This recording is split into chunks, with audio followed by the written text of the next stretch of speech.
Assalamualaikum. Hari ni kita mari tengok sebuah rumah banglo 2 tingkat. Okay, depan tu jalan Dusun Raja. Okey, masuk dari pagar. Okey, depan ni muat sebuah parking kereta. Dalam bahasa garaj ni, kalau pandai susun muat 2 buah kereta. Ni keluasan lebih kurang 15 kaki. Lamai. Okey, rumah ni siap ada air boring dah. Okey, ni pintu belakang. Okey, ni sebelah satu lagi. Lebih kurang 15 kaki juga.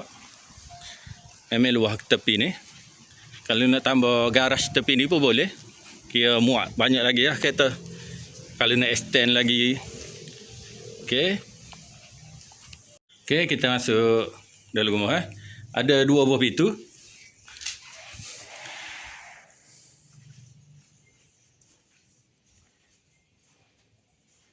Okey. Ini ruang tamu. Jadi kalau tetamu mari, tetamu masuk ke pintu depan ni. Pintu tadi, ni ruangan family lah. Okay, setiap ruang ada siap siling kapur. Dan setiap tingkat ada grill. Grill urat iron bukan grill biasa lah. Okey.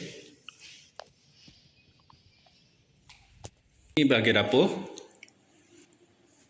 Saya ada kitchen cabinet. Atas dengan bawah. Sinki.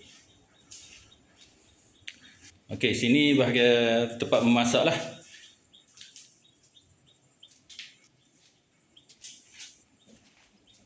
Okey, kita naik atas pula. Ni atas ni. Ruangan beranda di atas. Okey, di atas ada ruang family area. Ada 3 bilik. Okey, ini bilik pertama. Siap ada aircon, mungkin kena servis.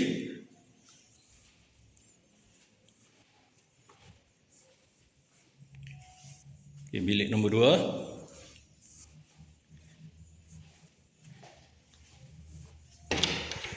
Ada bilik air.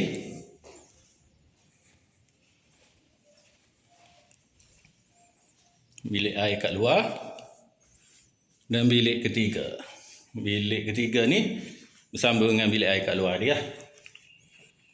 Okey, kat luar ni ada satu bilik store kecil. Okey, kalau berminat nak tahu lebih lanjut pasal rumah ni, boleh kontak saya. Nanti saya akan bagi detail keluasan apa semua dah.